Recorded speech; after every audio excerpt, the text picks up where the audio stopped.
don't always get to choose in this life, win and lose in this life, but I'ma prove in this life, we can move in this life. Mais aujourd'hui, j'aimerais vraiment parler de... tu peux regarder ce que ça donne quoi dans les caméras. J'aimerais vraiment parler de, comme on appelle ça encore, de ose entreprendre. Oh, ben, for sure, c'est sûr. Ouais, parce que là, t'es... Exactement, je suis le porte-parole, puis... Mais t'es président, c'est ça? Ouais, c'est ça, le porte-parole, c'est ça, président d'honneur. Ça paye pas un sou, mais bon. Ouais, mais c'est la visibilité, c'est génial comme expérience. Tu vas aimer ça? Ça, c'est clair. C'est quand même génial parce que ça répond clairement à tout ce que je... à tout ce que je veux faire comme personne et comme c'est quand je m'étais donné comme mission grosso modo, tu vois. De parler l'entrepreneuriat le plus possible à des jeunes. Puis d'avoir plus de jeunes possibles qui partent en affaires, ou même qui reprennent une entreprise, surtout reprendre une entreprise. Ça, sincèrement, c'est quelque chose qui me fascine énormément, puis j'ai l'impression qu'on n'en parle pas assez. Reprendre surtout, une... genre... du reprenariat. Reprenariat, ouais, j'ai entendu, mais on n'en parle pas beaucoup, c'est... C'est ça le truc, tu vois. Les potentiels sont énormes pour des gens comme toi qui sont motivés, puis tu as déjà ta business, tu fais ça. Mais tu sais qu'il y a des business qui font exactement comme toi, puis qui sont 20, 50, 350 fois plus gros que toi. Ouais.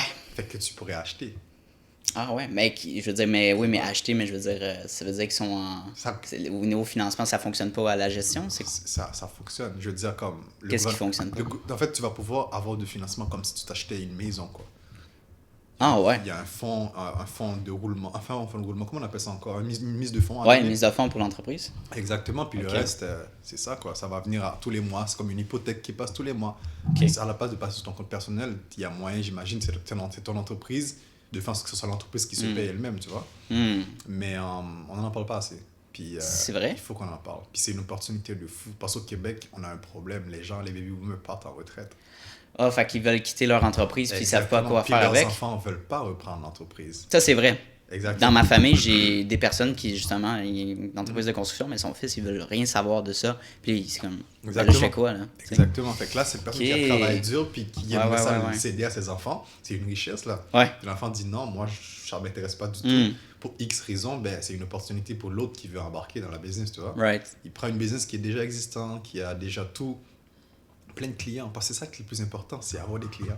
Ouais, c'est exactement ça. Le repreneur, c'est quelque chose qui m'intéresse énormément, puis moi-même, j'aime me mettre de l'avant davantage, puis ce que j'aimerais faire vraiment, c'est quand je vais prendre une entreprise, de faire un genre de documentaire, de me suivre à chaque seconde pour montrer comment prendre une entreprise. Quelle bonne idée. Mais, ouais. Pour vrai, là, je sais pas si tu connais Gary Vee, j'imagine. Ouais, je connais, ouais. Je connais, mais je l'écoute pas vraiment. Je connais de... Ouais, parce que... Ouais. Mais lui, c'est ça, il documente sa journée, puis sa journée, puis justement, il recommande de faire ça aux gens, tu sais, de pas te prendre comme d'être comme un dieu ou quelqu'un qui connaît tout, c'est juste de documenter ce que tu fais quand tu commences, puis juste de montrer ton day-to-day, puis c'est exactement ça que je fais avec mon podcast, puis tu sais, puis je questionne les entrepreneurs qui sont dans différents milieux comme toi, fait que c'est super cool. Fait que, on a déjà commencé, là, je vais pas faire trop d'introduction, mais juste présente-toi, puis tu sais, juste une introduction brève, puis après on va parler de ton background, right? Qu'est-ce que je pourrais bien dire? Mon nom, c'est Carlando. Ouais. De l'entreprise InnovaPub.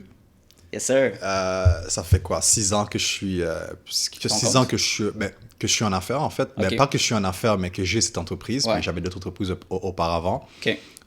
J'ai 28 ans. Je sais pas si c'est pertinent à dire, mais bon, j'ai 28 ans. Puis c'est ça, quoi. On est là pour parler business et d'autres sujets s'il le faut. That's it. Donc, 6 ans, puis c'est InnovaPub directement? Tu as commencé ça? En fait, ça va faire 7 ans bientôt. Ça va faire 7 ans. 7 ans en avril, quoi. Puis est-ce que tu es tout seul ou tu as des employés avec toi? Présentement, je suis le seul associé, mais oui, j'ai des employés, absolument. Vous êtes à combien? À date, on a 4 sous-contractants, un employé à temps partiel, puis il y en a 2 autres employés qui vont être engagés, tu vois. Fait que, genre, ce mois-ci, décembre 2021. J'ai vu ton offre d'emploi, je pense, pour un... Ouais, exactement. On a 2 offres d'emploi qui sont en ligne présentement, alors si ça t'intéresse... Ouais, c'est ça. Si tu veux expliquer ton offre d'emploi rapidement. En fait, c'est ça. On cherche un stagiaire en génie logiciel. Et aussi, on cherche un vendeur. Tu sais, quelqu'un, pas besoin d'avoir 5 ans, 20 ans d'expérience, tu vois. Si je trouve du monde qui ont 20 ans d'expérience, why not? Mais je crois beaucoup à l'expérience qu'on peut acquérir et non pas seulement à l'expérience qu'on peut acquérir en faisant quelque chose. Ouais. Et aussi, fait que c'est ça, quoi. Fait que je peux donner en fait, du moins, j'y crois parce que moi-même, j'apprends beaucoup sur le tas, tu vois. Fait que, moi, c'est ça. Fait que c'est quand même assez bien payé. Fait que, let's go, guys. Ben, let's go. Puis c'est le fun, j'imagine que tu encourages les jeunes entrepreneurs puis les personnes qui ont passé dans ce parcours. Exactement. Mm-hmm. C'est ça, parce que le profil que je cherche à avoir comme employé, on peut dire, c'est du monde qui veulent partir en business également. OK, fait qu'ils ont leur projet personnel ou qui ont l'intention. Exactement. Okay. C'est important pour moi parce que le mindset... Ouais. Le mindset n'est pas pareil comme quelqu'un qui fait juste son 9 à 5 puis qui rentre à la maison. C'est clair. Fait que le mindset n'est pas pareil puis ça aide beaucoup, tu vois. Fait que quelqu'un qui va te challenger, parce que moi j'aime ça bien être challengé, même par... Tu sais, je veux pas avoir des employés qui auront peur de me dire des choses. De toute façon, c'est pas vraiment ça le vibe. Tout le monde dans l'entreprise, mais c'est ça, quoi. C'est exactement ça. Puis je pense qu'il y a les nouvelles startups aujourd'hui, les nouvelles entreprises qui se partent, ils ont cette nouvelle mentalité-là. Les boomers ou nos parents, tout ça, et c'était pas nécessairement comme ça. C'est comme, en fait, mes parents, moi, ils m'encouragent encore d'aller chercher une job stable, puis d'aller pousser mes études, puis vraiment d'aller chercher un salaire comme à 80-100 000 dans une job de bureau, mais... C'est-tu vraiment ça que je veux? Mm-hmm. Non, moi, je pense de plus en plus de jeunes de notre âge veulent avoir la liberté puis l'indépendance que ça permet d'avoir. Là. Exactement. Tu sais, tu dis quelque chose d'extrêmement important, puis je vais revenir sur le reprenariat, qu'on en parlait un peu tantôt. Ouais. Fait qu'il y a beaucoup de jeunes qui veulent faire des trucs, mais comme ils commencent tout de zéro. Tu sais, quand tu pars une entreprise, tu commences tout de zéro, puis ça prend quoi? En moyenne, ça prend 5 ans à te donner un salaire ou que l'entreprise devienne stable, sauf si tu as des très bons contacts et tout ça, mais... Ça prend 5 ans de donner un salaire, t'imagines? Mais tu le fais parce que tu aimes le faire. Ouais, c'est ça. Donc, 5 ans, puis il faut que tu acceptes que tu vas être possiblement dans le négatif, finalement. Ouais, exactement. Wow. Parce que l'une des choses aussi, c'est que ça prend 5 ans, mais c'est que, le taux de mortalité d'une entreprise, on peut dire, si tu arrives à passer le 5 ans, c'est que tu risques de survivre. Oh, okay. J'ai oublié c'est quoi les taux exactement en pourcentage, mais les taux d'échec à 25 ans sont énormes. Fait que peu importe à quel point ton idée est géniale, t'es bien entouré, les taux d'échec avant 5 ans sont énormes. Genre plus de 50%, je crois même. Puis ils abandonnent à cause que c'est des problèmes financiers ou c'est juste parce que... Toutes sortes de raisons. Les gens abandonnent parce que soit qu'ils ont... Parce que le truc là-dedans, c'est que l'entrepreneuriat est tellement tough aussi. Les gens se disent, ce serait mieux là, d'avoir une 9 à 5, là, avoir l'argent qui rentre, parce que les gens ont des bills à payer, tu vois. Oui, c'est sûr. C'est pour ça que je trouve que l'idée de reprendre une entreprise, c'est quand même une bonne chose, tu vois. Ok, je comprends. C'est comme si tu achetais... Je minimise un peu la chose là, mais c'est comme si tu achetais une maison pour reprendre une entreprise. Ok, L'entreprise vaut 1 million, tu as mis de fonds de X% à donner. Puis, comme je dis, je minimise, mais comme c'est vraiment des étapes clés importantes à suivre dans n'importe quelle entreprise, de toute façon, mais à la place de perdre son temps à créer, pas perdre son temps, mais parce qu'on apprend tout le temps, tu vois. Mais reprendre une entreprise, pour moi, c'est la clé pour tous jeunes qui veulent réussir puis qui veulent arrêter de faire un 9 à 5 à s'ennuyer, tu vois. Okay. Fait que tu achètes une entreprise. Puis, en plus, tu l'achètes, puis tu as un salaire qui rentre à l'année même, au moment même que tu l'achètes, quoi, tu vois. Parce que l'entreprise roule déjà. L'entreprise a déjà des clients. L'entreprise a tout ce qu'il faut, quoi. Puis ils ont besoin de toi pour pouvoir prendre la relève, quoi. Si je comprends bien, tu t'achètes ou tu prends la place du CEO, finalement, de l'entreprise. Ouais, exactement, c'est ça. Mais tu gardes tous tes employés dans l'entreprise, right? Ouais, exactement. C'est comme un transfert de biens. En fait, c'est ça, c'est un transfert de... C'est comme si tu achetais une maison tout meublée. OK, tout je meublé comprends. avec toute l'électricité. Fait que mais ta maison a fait du profit. Ouais, exactement. Damn, c'est intéressant. Fait que c'est exactement ça, quoi. Puis il y a une manière d'acheter, tu n'achètes pas n'importe quoi aussi, tu vois. Tu achètes quelque chose, c'est comme si tu achetais un duplex, puis tu te dis, damn, toutes les rénovations sont faites. Ouais. Fait qu'il n'y a pas moyen de scale. Il n'y a pas moyen de rajouter de la valeur pour pouvoir aller chercher plus, tu vois. Je pense que c'est un bon concept. J'aurais dû regarder ça beaucoup plus rapidement parce que pour vrai, scale, une entreprise d'impression, par exemple, c'est facile de start avec l'équipement de base. Mais quand tu veux scale up puis aller chercher la plus grande quantité, il faut que tu changes complètement ton méthode d'impression, de la grosse machinerie. C'est des minimums de 10 000, 15 000, 20 000 d'équipements qu'il faut que soit de la bonne qualité. Mais si tu vas chercher une entreprise qui a déjà l'équipement, puis la pièce, puis tout ça, l'espace, puis le local nécessaire. Exactement, puis les employés nécessaires. Ouais, aller chercher les employés. Déjà là. Fait que tout est déjà... Les clients aussi, c'est vrai. Il y a déjà la structure, tout est déjà là en tant que tel. Les gens ont déjà... Parce que c'est des entreprises qui ont déjà 20 ans d'existence, 5, 10, 15, 20 ans, 30 et beaucoup plus de temps en existence. Puis présentement, au Québec, on a ce problème. Il y a les baby boomers qui vont en retraite. Fait que les baby boomers ils cherchent la relève, finalement. Ils cherchent la relève activement. Et en fait, il y en a même pas. En fait, il y a beaucoup même qui pensent même pas à ça. C'est quand ils veulent quitter, puis ils se disent, ah, mais je vais quitter. Puis ça, c'est une opportunité pour les gens qui vont reprendre. Parce qu'ils ont pas préparé leur relève, tu vois. Fait que préparer tout ça, ça demande beaucoup de travail, de tout refaire pas mal de choses pour que quelqu'un puisse revenir pour prendre l'entreprise. Mais écoute, je pourrais m'attarder là-dessus pendant pour vrai, oui. parce que j'adore ça, tu vois. Ben, je veux dire, moi, j'en apprends aussi, fait que j'aime ça. Puis, fait que, ok, fait que tu veux-tu faire une petite, comme pour notre auditoire qui ne connaissent pas, qui ne savent pas c'est quoi un peu le reprenariat, juste un résumé. Ben, écoute, comment dire, vous pouvez aller sur le site du Centre des transferts des entreprises du Québec, la CTEQ, CTEQ. Puis il y a pas mal d'informations. C'est un organisme gouvernemental. En plus, ils offrent des cours. Nice. Il y a des webinaires, il y a toutes sortes de choses par rapport à ça. Parce que le reprenariat, il ne faut pas le prendre à la légère. Il y a beaucoup de choses à apprendre par rapport à ça, puis qu'il faut apprendre. Moi, ça fait 4 ans que je suis intéressé, puis j'apprends. J'apprends toujours. Puis le jour que je vais me lancer réellement là-dedans, ben, ce serait encore plus tôt. Puis présentement aussi, il y a un cours qui va s'offrir, qui commence le 10 février, si je ne me trompe pas, par rapport à comment reprendre une entreprise. Ouais. Fait que c'est un cours que je vais probablement prendre, puis que je conseille aux gens aussi de prendre. Fait que je suis sûr que si vous allez sur le site de la CTEQ ou les appeler, ils vont pouvoir vous renseigner du moins, vous envoyer les bonnes personnes ou m'écrire un courriel. Puis moi, ça me fera plaisir de vous transférer le courriel que j'ai reçu par rapport au cours. Vraiment. CTEQ, donc CTEQ. Exactement. Centre de transfert des entreprises du Québec. Fait que, sincèrement, c'est eux qui ont toutes les informations nécessaires. Ouais. Puis vous n'avez pas besoin d'avoir peur de vous faire crosser. Ouais, c'est ça. Il y a sûrement des trucs bizarres aussi, mais étant donné que c'est un site du gouvernement, fait qu'il y a beaucoup plus de... ils t'assistent dans la recherche. Ils t'assistent de A à Z. Ils sont là pour t'aider ou autre chose. Puis si tu veux avoir accès à la base de données de toutes les entreprises qui sont à vendre, ça te coûte $100 seulement pour avoir accès à cette base-là.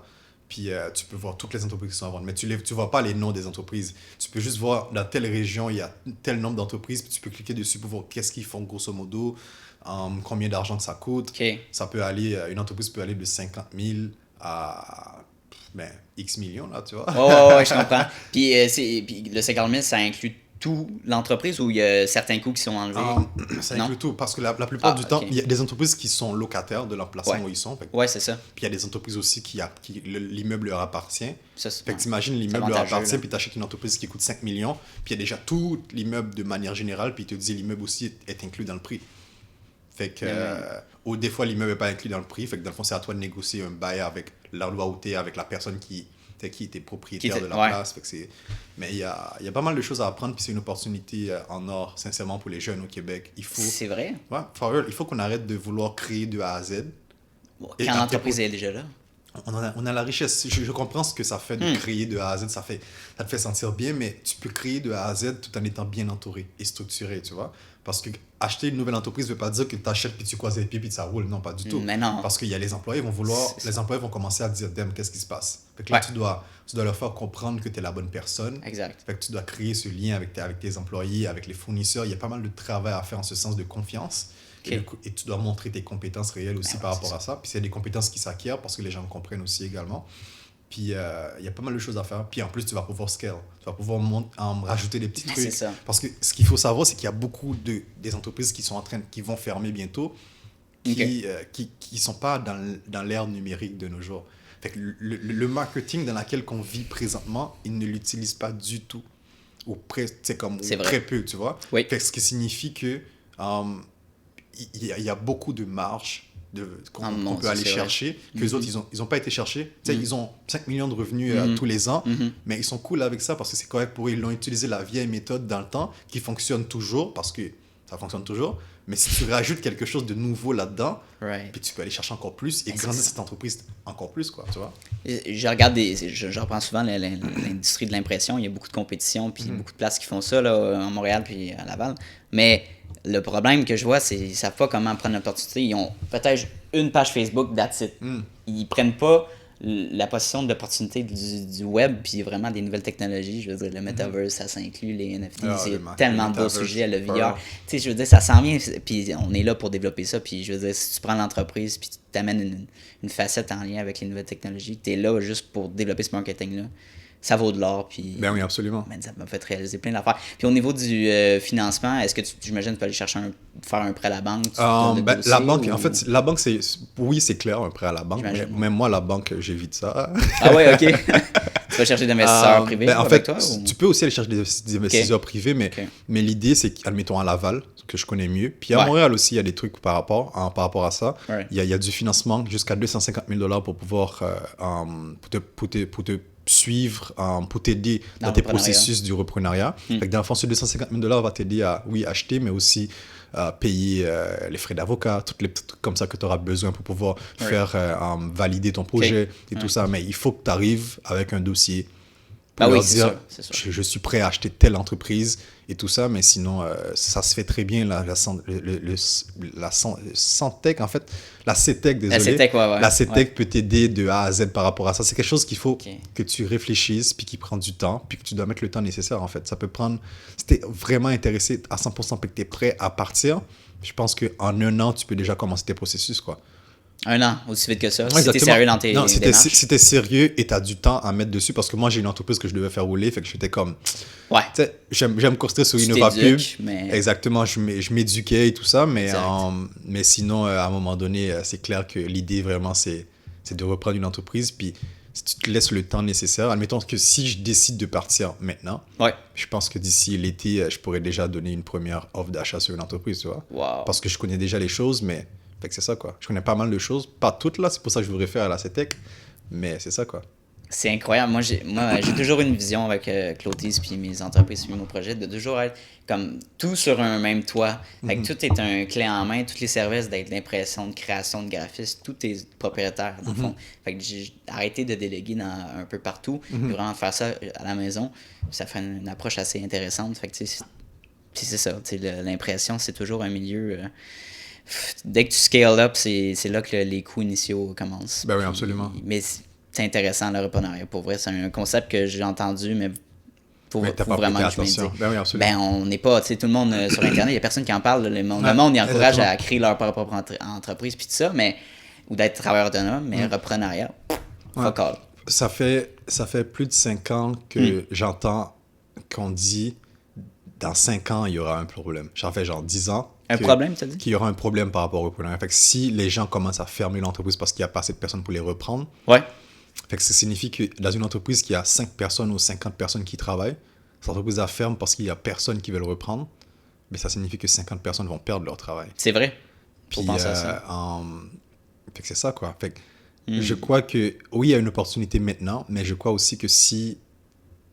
Peut-être que dans 5 ans, il y en aura encore plus d'opportunités. Peut-être que le gouvernement va donner des financements encore plus avantageux pour que les gens puissent reprendre parce qu'il y aura une urgence énorme par rapport à ça. Mais ce qu'il faut faire attention aussi, c'est que n'importe quelle personne peut reprendre. Quelqu'un qui vient des États-Unis ou une société des États-Unis peut venir reprendre une entreprise ici. Ah oui? Ben oui, c'est une entreprise qui l'achète. Mais on veut pas ça, là. On veut que ça garde ici. Fait que n'importe qui, même s'ils n'ont pas une citoyenneté, ils peuvent venir investir dans le fond. Ben, en fait, parce qu'il y a des immigrants investisseurs aussi, tu vois, que le gouvernement encourage énormément, mais il y a aussi des sociétés qui achètent des sociétés tout le temps. C'est pas ça le truc, c'est... Une société, tu crées une société au Québec random qu'elle achète l'entreprise, genre? Ouais, tu peux faire ça, mais aussi, comme mon entreprise InnovaPub peut acheter une autre entreprise. Oui. Je fais l'acquisition, tu vois. Ouais, je comprends. Dans le fond, mais ce que je veux dire, c'est qu'une entreprise en Californie peut acheter une entreprise ici. C'est ça. Puis ça devient plus, c'est plus québécois, là, tu vois. Non. Ça l'était, mais ça ne l'est plus, ça tu vois. Ça ne l'est plus, non. Fait que, ou même l'Ontario peut en acheter ici, parce que l'opportunité est énorme. Puis en 2008, c'est ça qui nous a sauvés de la crise économique, c'est nos PME. Fait que si ils sont en train de mourir, la prochaine crise économique, qu'est-ce qu'on va faire, tu vois? On va toutes les perdre si on ne prend pas action. Ouais, exactement. Acheter local, c'est bien, mais il faut commencer à s'investir localement aussi, tu vois. Non, il y a trop de personnes qui parlent des petits projets, puis c'est des trucs de création, puis on site. C'est bien aussi pour se former, mais c'est une vision plus tard dans le futur, je pense, l'entrepreneuriat. Écoute, je pense que... C'est sérieux. Je pense que je suis... Tu sais, créer une entreprise, c'est bien. Right. Excuse-moi. À 100%. C'est bien, surtout quand tu commences, tu vois. Okay. Parce que moi, je suis président d'honneur de Ose Entreprendre Laval. Oui. Puis c'est comme le plus gros concours entrepreneurial au Québec. Puis section Laval, je suis le président d'honneur. Et voilà, tu vois, moi aussi, j'ai participé à 2 reprises. Ouais. 2 reprises, puis j'ai jamais gagné quoi que ce soit. OK. Mais voilà, maintenant, président d'honneur. Mais je conseille les gens à se lancer en affaires aussi, parce que si tu veux reprendre une entreprise plus tard, tu te sens pas encore prêt, tu peux te lancer. Mais garde en tête l'idée de reprendre parce que c'est une opportunité qu'il ne faut pas manquer. Peut-être dans 20 ans, ça ne le sera plus, tu vois. Dans 10 ans, peut-être même dans 5 ans, ça ne le sera plus. Fait qu'on ne sait jamais, mais l'opportunité est là maintenant. Ça fait plus de 10 ans qu'il est là. Mais les gens ne savaient pas, tu vois. Exactement. C'est ça que je me dis. On n'en parle pas. Puis pour revenir aux entreprendre, comment tu as eu l'opportunité d'être président d'honneur? En fait, sincèrement, c'est beaucoup de travail, j'imagine. OK. Tu sais, quand j'ai reçu l'appel de Anissa, que tu connais bien. Oui, ben, elle travaille à la ville Laval. Exactement, Laval Développement économique maintenant. Oui, oui. Quand j'ai reçu l'appel, puis elle m'a proposé ça, j'étais comme... Parce que je comprends pas. Genre, non, c'est ça. Wow. Ouais, puis... mais c'est ça, quoi. Elle m'a proposé ça, puis ça a bien fini l'année. Surtout que la fin de l'année... toute l'année 2021 était tough. Ouais. Puis la fin de l'année, à partir de septembre, ça commençait à mieux aller. Mais avec ça, c'est tout un honneur pour de vrai. Tu sais, dans un concours que je sais qui est l'un des plus gros concours au Québec, puis je suis le président d'honneur à 28 ans. Puis ça fait du bien. C'est comme se dire que tout ce qu'on a fait, tous les sacrifices, ça porte fruit. Ça prend fruit. Ça porte fruit. Puis au niveau de tes charges de travail, c'est quoi ton rôle finalement en tant que président d'honneur? Faut que tu fasses quoi? Ben écoute, venir là aussi, en parler. Alright, on va faire la petite promo. Exactement, venir en parler, puis encourager les gens. Tu sais, peu importe si tu es au secondaire, je crois même que tu peux appliquer. Tu sais, t'as un projet d'entreprise. Ouais. Chez aux autres emplois. Exactement, tu peux appliquer. Puis c'est ça aide aussi à aiguiser son esprit entrepreneurial. Moi, c'est ça que je vois, tu vois. Ouais. Ça aide à aiguiser son esprit entrepreneurial. Et aussi, si tu as une entreprise, puis ça fait 5-10 ans, puis tu dis, t'es plus jeune, ben jeune, l'entreprise est plus aussi jeune qu'avant, mais tu peux tout de même appliquer pour l'aspect réussite. Ouais. Fait que dans le fond, pour montrer que ton entreprise a réussi et tout ça, puis t'appliques dedans, puis c'est ça, quoi. Ah oui, je savais pas qu'il y avait cette exactement. catégorie-là. Okay. Ouais, absolument. Okay. Puis il y a différents aspects, mais écoute, j'encourage les gens à aller voir le site Aux Entreprendre. Vraiment, c'est très intéressant pour de vrai. Très belle événement. Puis moi, c'est ça, j'ai participé il y a 2 ans, je crois, juste avant le COVID. Et bon, j'ai pas gagné rien, mais j'ai une belle... ce que j'ai vraiment aimé, c'est de créer le document de demande. Ça, j'ai aimé ça parce que ça a clarifié. T'as aimé ça? OK, on va être honnête, c'est fucking long, mais je veux dire, ça clarifie, parce que je peux utiliser cette formation-là pour mon plan d'affaires. Exactement. Puis ça m'a aidé à clarifier ma vision du... Puis ça, ben, c'est sûr que c'est long, mais ce que je voulais dire, c'est que avant la cérémonie, on a un événement avec du monde, ils présentent leur table, leurs produits. Puis j'ai pu rencontrer des personnes vraiment qui vaut de l'or. Vraiment, j'ai eu des beaux contacts en entrepreneuriat dans ma business que j'aurais pas eu si je les avais pas rencontrés là. Ouais, exactement. C'est ça. C'est les mises en contact. C'est pour ça que je dis que ça aiguise en fait l'esprit entrepreneurial. Oui. Fait que si tu veux te lancer en affaires, il faut que tu participes à le plus de concours de ce genre possible pour aller de l'avant, quoi. Faut que tu te mettes de l'avant. C'est ça que le monde n'y comprenne pas. Faut que tu te mettes de l'avant, faut que tu te mettes sur les réseaux sociaux, mais physiquement. Mais je pense que les gens le comprennent, c'est juste que c'est plus compliqué, plus difficile pour certaines personnes de le faire. Fait que... C'est tout à fait. Je pense que le monde. Moi, personnellement, j'avais peur de me mettre de l'avant, de me filmer puis de parler devant la caméra. J'avais juste peur parce que j'étais pas bien dans ma peau, puis je savais pas comment m'exprimer. Puis c'est vraiment, je me suis forcé à me prendre des vidéos puis à me pratiquer 10-15 takes différents jusqu'à temps que je réussisse ma phrase. Je pense qu'il faut se forcer parce que je trouve que le contenu vidéo, c'est le meilleur médium que tu peux avoir. Tu peux faire 10 autres types de contenu avec ça. Ouais, absolument. Podcast, je peux faire des extraits de 1-2 minutes. Je peux faire des quotes. Je peux le rediffuser juste en audio. Fait que, tu sais, c'est la peur du jugement. Finalement, ça revient à ça. Ouais, je comprends. Mais écoute, chacun sa façon de faire aussi. Fait que... C'est sûr. Puis avec le COVID, c'est un petit peu difficile. Là. Je veux dire, on peut pas vraiment faire des événements physiquement. C'est plus difficile. Je sais qu'il y a des Ça commence à reprendre au fur et à mesure, mais ouais. Ouais, je sais qu'il y a des conférences en ligne, tu sais, des rencontres en ligne, mais c'est sûr que c'est différent, tu sais. Puis j'aimerais revenir un peu quand tu étais plus jeune, tu sais, est-ce que tu avais eu des expériences entrepreneuriales? Est-ce que tes parents étaient de même? Ou ça t'est venu de toi-même? Ben écoute, le mot entrepreneuriat, entrepreneur, blablabla, je savais même pas que ça existait, tu vois. Yeah. Parce que moi, j'ai grandi en Haïti, tu vois. Je suis arrivé ici au Québec à 16 ans et demi. Ouais. Puis pour moi, dans ma famille, les gens vendaient toujours quelque chose. Ah, ok. C'est comme... en Haïti, de manière générale, c'est un peu ça, tu vois. Les gens vendent très souvent des choses pour... c'est ça, quoi. C'est une façon de faire, tu vois. Fait qu'en arrivant ici, le réflexe était de faire quelque chose, tu vois. Right. Était de faire quelque chose. Quand les gens en Haïti ils vendaient, c'est parce qu'ils faisaient aussi pour pouvoir vendre. Fait que l'idée était de faire des choses. Fait que, intéressant. Exactement. Fait qu'en arrivant ici, je frappais dans les portes de mes voisins. Je faisais la tondeuse pour eux. Puis ça donnait un peu d'argent, tu vois. OK. Puis aussi les abris d'auto. Ouais. Je les montais pendant l'automne, puis je les démontais pendant le printemps. Ah, les tempos, ouais. Puis Ça, c'est... Jusqu'à maintenant, sincèrement, les abris de tempo, là, c'est une façon de gagner beaucoup d'argent. C'est tellement chiant faire ça, là, mais quand tu le fais, tu peux charger. Tu peux charger, puis les gens payent, là. Les gens payent, puis... Exact. Surtout la dernière minute, là, les gens, ils payeront plus, tu vois. Puis il y en a beaucoup qui le font en dernière minute aussi. Fait que c'est quand même un marché assez intéressant qui est sous-exploité, à mon avis, le marché des abris d'auto. Même pour les crier, les vendre, là, ou même les monter, c'est tellement sous-exploité. Non, c'est ça. Mais c'est ça, quoi. Puis j'ai créé d'autres entreprises avant InnovaPub qui n'ont pas vraiment fonctionné. T'es-tu à l'aise d'en parler? Moi, j'ai aucun problème. Au début, je crois qu'on avait créé une entreprise qui faisait c'était par rapport à la figuration à la télévision. C'était une agence de figuration. Des figurants, OK. Exactement. Fait qu'on avait des figurants d'un peu partout qui venaient, on prenait leurs photos, puis après, quand il y avait des films qui se préparaient, on envoyait ça aux agences, puis ils sélectionnaient, puis c'est ça, quoi. Mais ça n'a pas fonctionné longtemps. On a fait notre plus gros contrat, et le seul contrat qu'on a eu, c'était un contrat sur un film américain. Et puis on a eu quoi, peut-être 5, je ne me souviens plus vraiment combien de figurants qui ont été, puis c'était quand même assez intéressant, tu vois. Mais après, on a arrêté ça, on a fait autre chose. On a fait une entreprise qui s'appelle Ma Boîte Québec. Où on voulait faire la continuité de la livraison du courrier à domicile. Tu sais, à un certain moment, il y a Post Canada avait dit qu'il allait arrêter de livrer directement chez toi. Ils allaient livrer dans une boîte communautaire. Fait que c'est quoi? Ah ouais, il faisait ça? C'était comme il y a 8 ans de ça, tu vois. Ah, mon Dieu. Non, c'est ça qu'il voulait faire. Fait que Trudeau a été élu la première fois. Puis là, il a dit no way. Mais non, c'est ça. Fait que là, ils avaient déjà commencé. Il y a certains quartiers qu'on te livre même pas le courrier à la maison. C'est comme dans une boîte communautaire proche, puis tu vas chercher. Et quand le colis est trop gros, tu es obligé d'aller au bureau de poste te déplacer. Ça fait pas dans la boîte. Il y a ça, mais c'est ça. Fait que tu vois. Mais fait que c'est ça. Fait au fur et à mesure, on a avancé, puis Trudeau a été élu. Fait que là, on s'est dit, on arrête ça. Puis là, il ne va plus bénir. InnovaPub, wow. Puis c'est tellement différents types d'entreprises. C'est-tu genre, c'est venu de quelque chose que tu étais passionné ou c'est juste, bon, je me lance là-dedans puis on l'essaye? Mais en fait, ce qui me passionne, c'est l'entrepreneuriat. En général. No matter what, ce que c'est.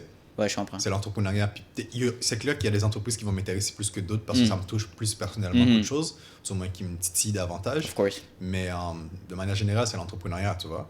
Fait que c'est l'idée de créer quelque chose, no matter what, ce que c'est, tu vois. Je comprends. Fait que tu t'en allais sur InnovaPub, donc si tu veux présenter ton entreprise. On a créé InnovaPub, puis au départ, je n'avais même pas encore terminé mes cours en cinéma. Ah, t'étais en cinéma? Oui, exactement, j'étais en cinéma. OK. Puis on a créé l'entreprise pour faire des vidéos corporatives et des vidéos publicitaires. Puis au fur et à mesure qu'on avançait, on avait quelques contrats, mais c'était pas le montant qu'on dépensait versus le montant qu'on avait, qu'on nous payait, c'était pas assez intéressant pour pouvoir survivre longtemps, tu vois. Fait que là, on s'est dit, il faut qu'on trouve une solution. Fait que l'idée des bornes de recharge cellulaire est venue. Puis on est parti avec ça. On a créé des bornes de recharge cellulaire. Très cool. Puis de fur et à mesure, on commençait à avoir quelques petits contrats, un peu par-ci, par-là, puis tout ça. Puis au départ, on faisait beaucoup de commandites pour que les gens sachent c'est quoi.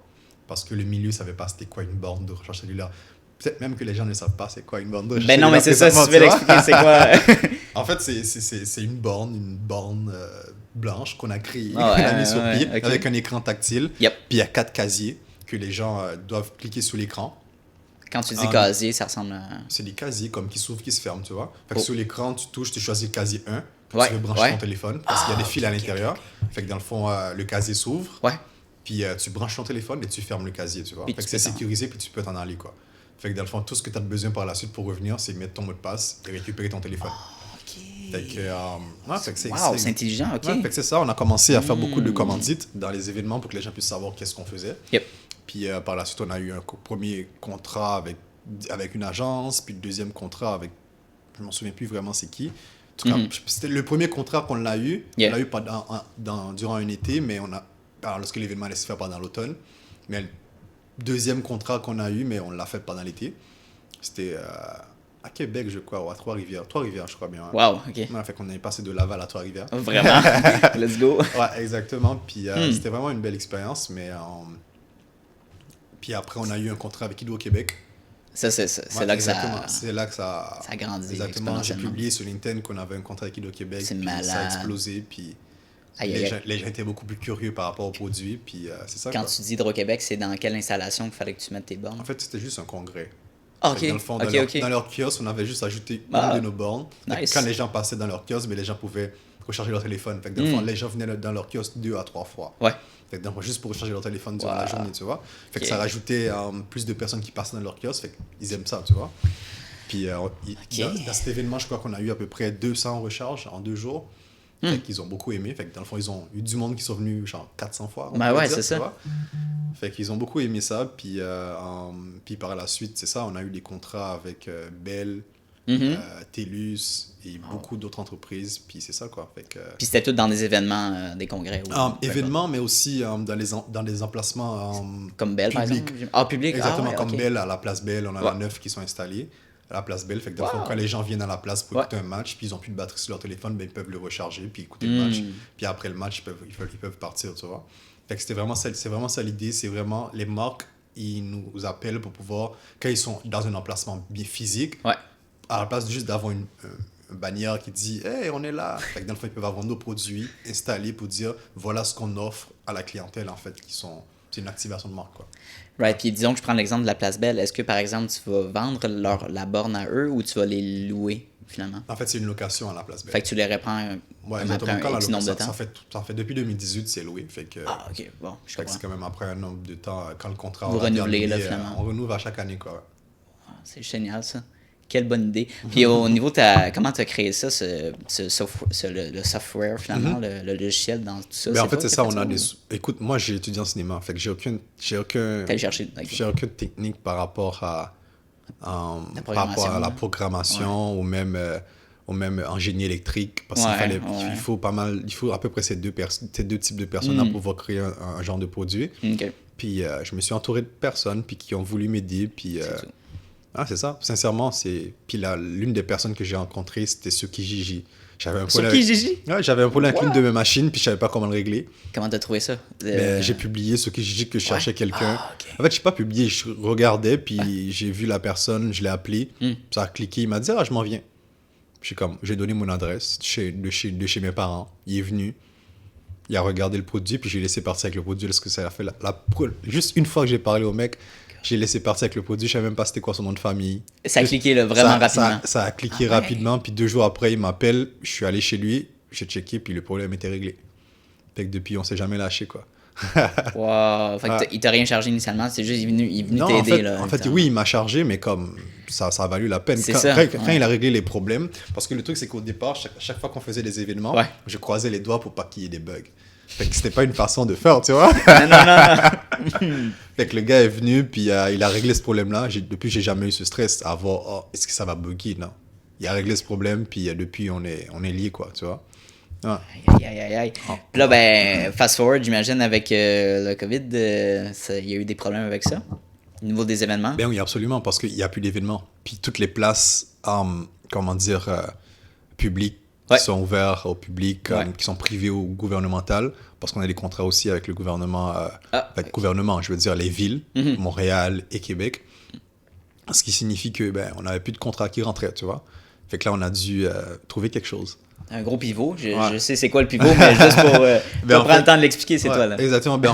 En fait, ce qu'on a fait, c'est que, étant donné que l'idée, vraiment, c'est de rendre la publicité utile, à place d'avoir, tu sais, comme quand vous rentrez dans des restaurants, dans les salles de bain, il y a un écran qui ne sert absolument à rien, qui te vend de la publicité, mais qui n'a pas d'utilité, tu vois. Exact. Notre idée, vraiment, c'est de rendre la publicité utile. Fait que l'écran, ils doivent avoir un but pour la personne qui le regarde, tu vois. True. Fait que de là, on s'est dit, écoute, on va garder cette même mission. Puis j'ai pensé à quelque chose. Je me suis dit, écoute, tout le monde a des distributeurs de désinfectants, des bouteilles de désinfectants plutôt. Fait que là, on va garder la même affaire. On va rajouter un écran. Puis il y aura un compartiment dédié pour le désinfectant. Puis de là, on a créé notre distributeur de désinfectants, mais avec un écran intégré. Puis on en a 50 qui sont installés dans 50 restaurants à Montréal et Laval. Puis les gens, quand ils rentrent, ils se désinfectent les mains. Puis c'est ça, quoi. Quelle bonne idée. Puis avec est-ce que c'est... publicité dessus. ok, je comprends dans l'écran parce que, je veux dire, pour le... c'est automatique. Tu n'as pas besoin de cliquer sur l'écran. Tu n'as pas besoin de cliquer sur l'écran parce qu'on s'entend à la COVID. Faut te toucher. C'est ça. Mais c'est ça, les bouteilles, je veux dire, il faut quand même que tu pèses sur le truc. Exactement. Tu te salis les mains pour pouvoir le désinfecter après. Tu vas exact. Puis au niveau des distributrices, il y en a quand même pas mal, automatiques, là, je sais.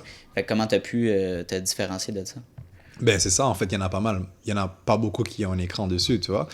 Exact. Fait que dans le fond, sur l'écran, les restaurants, ils peuvent mettre leur propre publicité dessus. L'avantage. Fait que ça signifie qu'ils peuvent mettre soit leur publicité ou soit leur message dessus. Pas seulement les restaurants, mais tout endroit qui veulent upgrade leur service à la clientèle. C'est aussi ça le but, parce que nos produits, ils coûtent peut-être pas $150, mais tes clients, quand ils rentrent dedans, puis ils n'ont pas envie de le toucher, ils se sentent plus dédaigneux qu'autre chose, tu vois. Alors qu'avec nos produits, quand ils sont installés, les gens se sentent mieux accueillis, tu vois. Fait que ça vaut beaucoup plus la peine qu'un produit ou une bouteille vide, ou une grosse bouteille qui n'est pas fait, en fait, qui n'est pas design pour fit avec l'emplacement là où il est, quoi. Exact. Puis je veux dire, c'est ordinaire, le design des bouteilles automatiques. Pour vrai, toi, c'est vraiment plus premium. Là, exactement. C'est exactement ça le but. T'sais, nos produits, c'est des produits, on peut dire, premium, mais qui sont utilisés par tout le monde. Ouais. Mais c'est l'emplacement qui l'utilise qui est premium puis qui accepte d'avoir des produits qui valent la peine. Quoi. Fait que c'est ça. Tout à fait, c'est bien dit.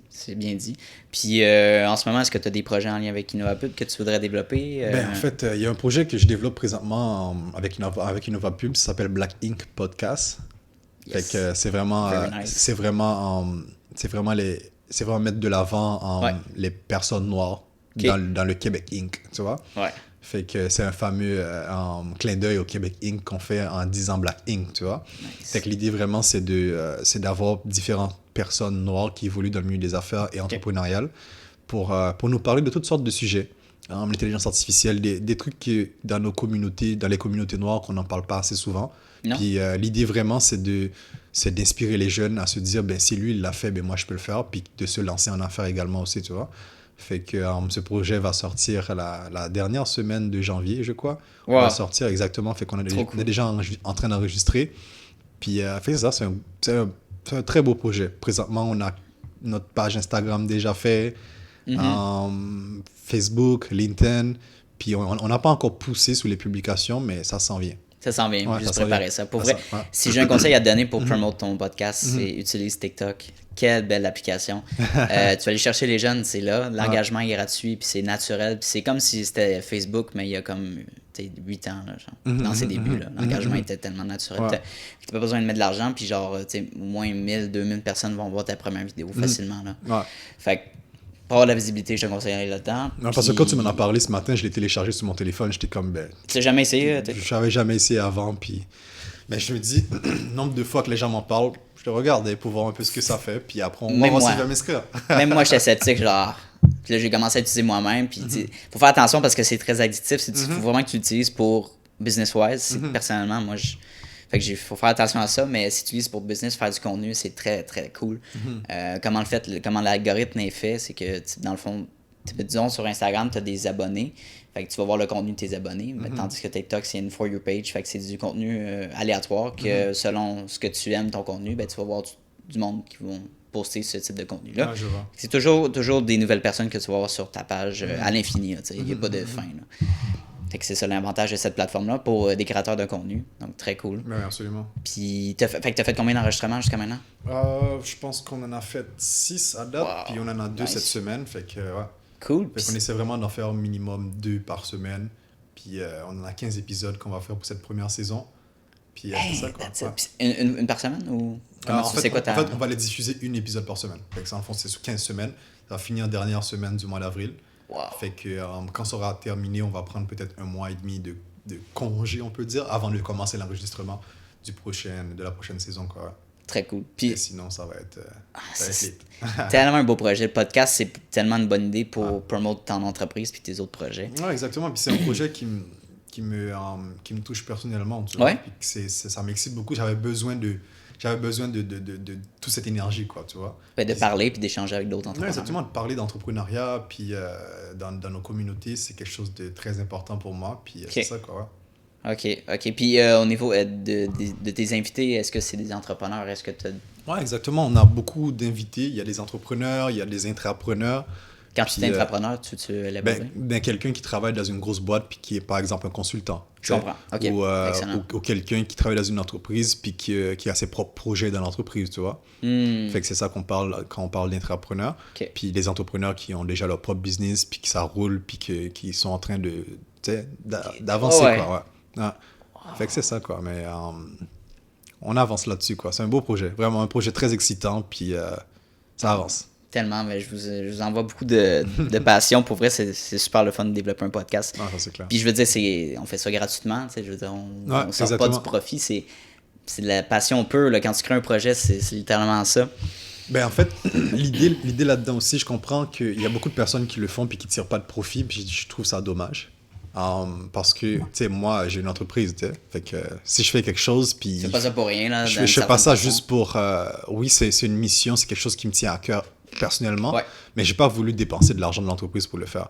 Fait que avant même de commencer à enregistrer quoi que ce soit, j'ai été chercher des commanditaires d'autres entreprises ou des organisations qui sont... Parce que mon public cible, c'est l'entrepreneuriat. Fait que c'est les gens qui sont intéressés par l'entrepreneuriat ou qui ont une entreprise ou qui vont avoir une entreprise. Okay. Fait que c'est du monde qui viennent finir l'université ou qui sont maximum au cégep, tu vois.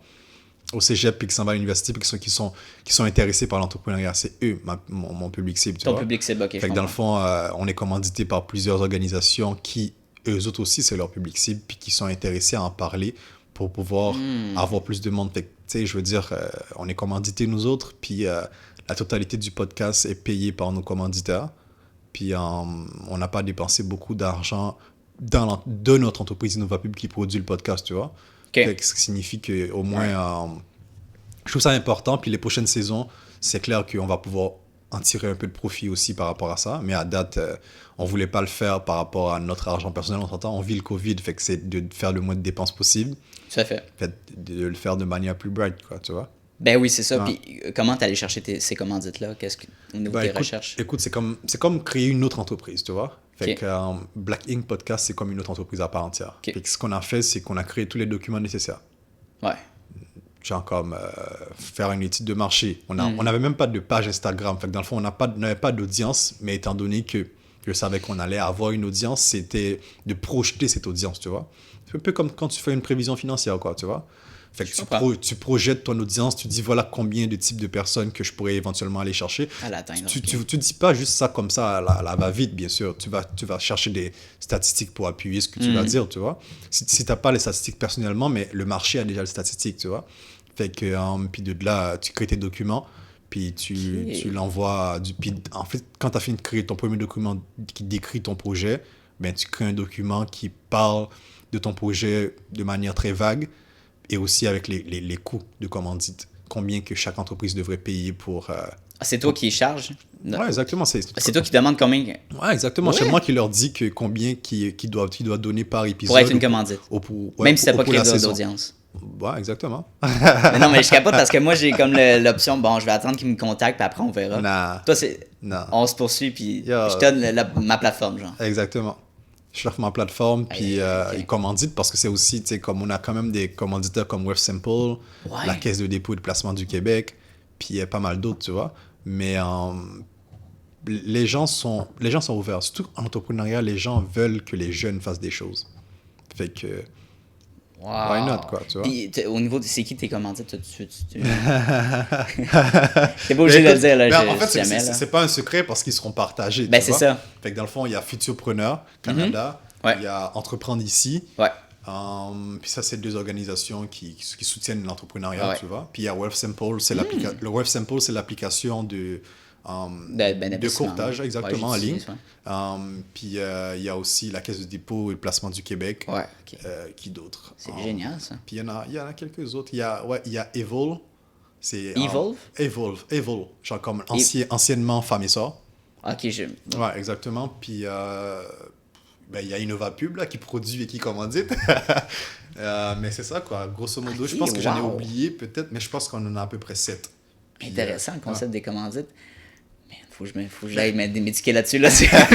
Puis, mais en fait, l'idée aussi, c'est que sais, je dis ça souvent, c'est quand tu es entrepreneur, tu n'as pas besoin de tout savoir faire. Il faut que tu délègues aussi, tu vois. Right. Fait que si quelqu'un n'est pas capable de le faire, ben, il peut trouver quelqu'un qui est capable de le faire pour eux, tu vois. Nous, on l'a fait, puis éventuellement, on souhaiterait offrir ce service également, tu vois. Fait que dans le fond, quelqu'un qui veut se lancer en podcast, puis qui ne veut pas avoir à tout dépenser par elle-même, ben, nous, on va l'aider à créer tous ces plans de commandites et tout ça pour qu'ils puissent éventuellement aller chercher les commanditaires. Puis on va peut-être même frapper à des portes aussi par rapport à des commanditaires pour leur dire, écoute, on a un super beau projet, est-ce que vous voulez le commanditer, tu vois? Fait que... On regardera ça ensemble, on va mettre du temps, là, parce que... Pour vrai, wow. Puis j'ai ça, puis tu sais, depuis que je fais un podcast, j'ai plein d'amis qui m'approchent. Ouais, finalement, c'est cool, tu sais. J'aimerais peut-être partir le mien, puis tu sais, j'ai plein d'idées, pas nécessairement en lien avec la business, mais plein de passions puis de hobbies qui voudraient parler autour de ça. C'est super beau. Puis juste une dernière question au niveau des commandites. Est-ce que tu fais une pub dans le podcast? Comment ça fonctionne?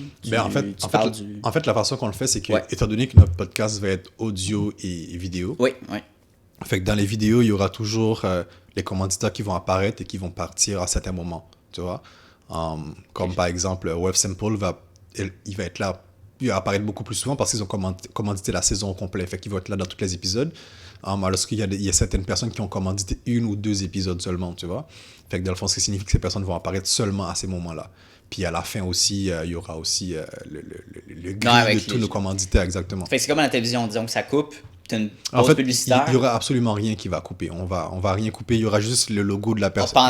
Exactement. Pendant qu'on parle, il y aura le logo qui apparaît puis qui s'en va. Puis en même temps, parce que ce qu'il y a de bien avec notre podcast, c'est qu'on est en train de mettre sur pied un site internet. Ouais. Puis il y a aussi, on est aussi en train de mettre sur pied des blogs. Fait que dans le fond, chaque épisode qui vont sortir avec un blog qui fait que les gens, s'ils n'ont pas le temps d'écouter ou quoi que ce soit qu'ils préfèrent lire, mais ils vont pouvoir lire un extrait de ce qui a été dit, tu vois. Puis si ça les intéresse davantage à l'écouter, ben, il y aura toujours le lien de toutes les commanditaires aussi qui vont être là, mais aussi le lien pour écouter ou pour regarder le podcast, quoi. Fait qu'on travaille sur ça, c'est un gros projet. Moi, j'ai beaucoup de respect pour ce que tu fais. Puis comme la façon que tu fais, c'est toujours bien planifié. Puis les stratégies que tu développes, j'en ai beaucoup à apprendre. C'est super cool. J'aime ça. Fait qu'Innova Pub, puis tout ça. Puis, est-ce que tu as déjà eu des jobs étudiantes? Je sais pas. Ouais, des jobs étudiants, je peux dire. Genre, j'ai travaillé chez Guzzo. Ouais, des expériences random. Ouais, j'ai travaillé chez Guzzo. Puis j'ai quitté. C'était une belle expérience, mais comment je dirais ça, c'est que chez Guzzo, il y a une façon, tu sais, les jobs étudiants, je trouve qu'ils abusent beaucoup des étudiants, tu vois. Je trouve qu'ils abusent, ils payent pas très bien. Non, ça c'est ils abusent beaucoup des étudiants, tu vois, parce que les étudiants pourraient faire bien d'autres choses, mais en tout cas, c'est pas tout le monde qui le savent, tu vois. Moi, je savais pas dans le temps. Effectivement. Puis, tu sais, moi, on a dans le truc chez Guzzo, on disait toujours qu'il faut close. Fait que dans le fond, il faut qu'à un moment donné que tu dois close tout le cinéma tout seul, carrément. Fermer le cinéma, ok, je comprends. Exactement, tu dois fermer le cinéma tout seul, puis tu dois faire le ménage, tout ça. Mais moi, ça faisait 6 mois que je travaillais, on m'a jamais dit de close. Fait que c'est pas moi qui va venir vers le gérant pour leur dire, écoute, guys, hey, c'est mon tour, je vais close, tu sais. Puis tu finis close vers 3h du matin, là, tu vois. Puis c'était le Guzzo à Laval. Après ça, il y a plus de bus, tu sais. Comment tu veux, je paye un taxi $50 pour rentrer chez moi, alors que la journée de travail m'a à peine coûté $50, tu vois. Fait que ça faisait pas de sens du tout, leur truc, tu vois. Fait que...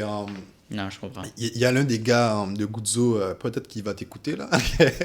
Mais il voulait pas close cette soirée-là, puis il a su, je sais pas trop comment, il a su que moi, j'ai jamais close. Puis lui, ça faisait 4 fois qu'il closait, tu vois. Fait que le gars a pété une coche, il est allé voir le responsable en haut. Puis après, j'ai été convoqué. Puis tout le monde était là. Je savais pas pourquoi il y avait autant de monde dans la petite pièce. Genre, ils étaient 7 personnes dans la petite pièce aussi petite qu'ici, tu vois. Puis tout le monde me regardait. Puis le grand boss chauve me parlait. Puis il me disait, qu'est-ce que tu fais? Parce que c'est toi qui vas close ce soir. Last minute, je suis comme, je savais pas. Je suis comme, ok, je sais que moi, on m'a jamais dit de close. Fait que il me dit, comment ça se fait que t'as jamais close? Je suis comme, on m'a jamais demandé de close. Qu'est-ce que tu veux que je fasse, tu vois? On m'a jamais demandé de close. Puis là, le gars me dit, c'est soit que tu closes ou tu pars. Genre où tu quittes le travail. Ben, je dis, ciao, bye, tu vois. Je lui ai dit, ciao, bye, je suis parti de la soirée même. De toute façon, moi, j'ai jamais eu de problème de démissionner. Tu sais, le fameux 4%, là, j'en ai pas besoin. Ok, toi, t'es quitté, tu n'as pas dans 2 semaines. Là. Moi, je m'en fous. Je m'en fous des 2 semaines. C'est pas mon problème. Right. T'as qu'à te débrouiller. De toute façon, tu me portais même pas attention. Puis tu veux que je te donne 2 semaines pour que tu puisses trouver quelqu'un d'autre. Excuse-moi. Non, ça se fait pas comme ça. Une entreprise qui prend soin de ses employés, puis l'employé fait ça, je comprends que ce serait malhonnête, tu vois. Mais écoute, j'étais mal payé. C'était quoi dans ce temps-là? C'est le salaire minimum? C'était le salaire minimum, je sais pas. 10 piastres, à peu près, là. Ouais. À peu près, tu sais. Peut-être qu'ils se payaient $1. Je me souviens plus. $1 de plus que le salaire minimum, mais je crois pas, non. Pas Guzzo. Je comprends 100%. Je travaille chez McDo, là. C'est l'abus. Puis, tu sais, finir à 3h du matin, je veux dire, quand t'es aux études, là. Ouais, c'est pas possible. Non, sincèrement, je crois que le gouvernement réglemente beaucoup de choses. Ouais. Mais je crois que le gouvernement devrait réglementer le travail étudiant. Parce que je comprends le fait de vouloir... C'est parce que ça donne beaucoup de caractère quand tu travailles aussi fort quand tu es jeune, tu vois. C'est bien. Mais je trouve qu'ils abusent. Ils abusent beaucoup d'abus psychologiques surtout, tu vois. Les gens stressent pour absolument rien. Ils doivent finir leur fin de session maintenant. T'imagines les gens qui finissent leur session, qui sont en train de finir leur session, qui sont en examen en décembre, puis qu'en décembre, c'est là que c'est chaud, pendant qu'ils travaillent chez Guzzo ou autre, fait qu'ils doivent faire beaucoup plus que quelqu'un d'autre, puis ils sont payés $10 de l'heure, sérieusement. Ben, plus maintenant, là, on s'entend, mais... Non, mais même là, c'est rendu comme 13,75$. Ça revient encore à $10, tu sais, c'est comme si le $10 n'a jamais changé. Avec l'inflation, pour vrai, ça égale pas. Ça égale pas du tout, fait que moi, je pense que j'ai jamais quitté un travail encore en donnant mes 2 semaines de préavis, parce que ces gens-là m'ont jamais respecté, tu vois.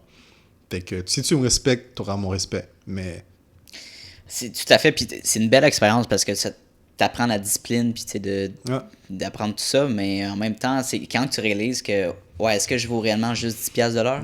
Ouais, est-ce que je devrais peut-être finir, me concentrer soit sur mes études, puis prendre le 20 heures que je mets dans cette job-là, puis le développer dans un side hustle, puis créer un profit, puis là, tu vas apprendre beaucoup plus de choses que si tu étais encore chez McDo. Moi, personnellement, c'est ça que j'ai fait, puis c'est ça. Ben, écoute, moi, je sais pas le nombre de fois que j'ai appliqué chez McDo, chez Vidéotron, Super Club, chez Walmart. Écoute, j'ai jamais eu de chance avec les ils t'ont pas pris? Non, j'ai jamais. Mais Guzzo, c'était étonnant qu'ils m'engagent. Je savais pas pourquoi. Tu sais, personne ne voulait m'engager. Je sais pas pourquoi, c'était à cause de mes afros, mais bon, whatever. Mais personne ne voulait m'engager. À côté de chez nous, à 2 minutes à pied, il y avait un Super Club Vidéotron. Je me souviens très bien. Je déposais des CV tous les semaines à un moment donné. Ils cherchaient tout le temps du monde, puis j'étais là. Ils cherchaient du monde, puis ils t'ont pas pris. Ils cherchaient du monde, j'étais à 2 minutes de chez eux. Ouais, ils savaient que j'étudiais en cinéma en plus. Oh my God. Fait que j'ai jamais été pris, je sais pas pourquoi, mais mon CV était pareil comme tout le monde. Tous ceux qu'ils ont engagés, il y avait rien de plus que moi. Mais non, c'est une job étudiante en même Exactement. temps. Les skills sont pareils. Les autres étudiaient même pas en cinéma. Moi, j'étudiais en cinéma. T'avais ça de plus. Tu vois? Puis, c'est vrai. Puis quand la dame m'a donné une entrevue, j'ai eu une entrevue à la fin, à un moment donné. Bien, ils ont fini par comprendre que je voulais vraiment ce travail. Elle posait des questions qui n'avaient pas du tout rapport avec l'entrevue, tu vois. Elle essayait de me poser des questions par rapport à des films des années où j'étais même pas encore né nécessairement, tu vois. Des questions truquées, genre? Non, mais en fait, à mon avis, oui, tu vois. Okay. En fait, je pense que l'entrevue, c'était juste pour me dire, fous-moi la paix, tu sais. Arrête de poser des CV. Mais je t'ai posé des CV pendant des années, mais quand c'est fermé, j'ai jubilé, là. J'étais content, tu sais. Ah ouais, Vidéotron, à un moment donné, c'est ça, Super Club, ça a fermé, exactement. Bon, en tout cas, j'ai jubilé excuse-moi, Pierre Calpolado, mais j'ai jubilé, quoi, quand Super Club Vidéotron a fermé. Mais c'est ça, quoi. Mais il y avait le Jean Coutu, il y avait tous ces... J'ai jamais travaillé à côté de chez nous. J'ai eu, quoi, peut-être 2-3 travails depuis que je suis au Québec. OK. 4 travails à peu près depuis que je suis au Québec.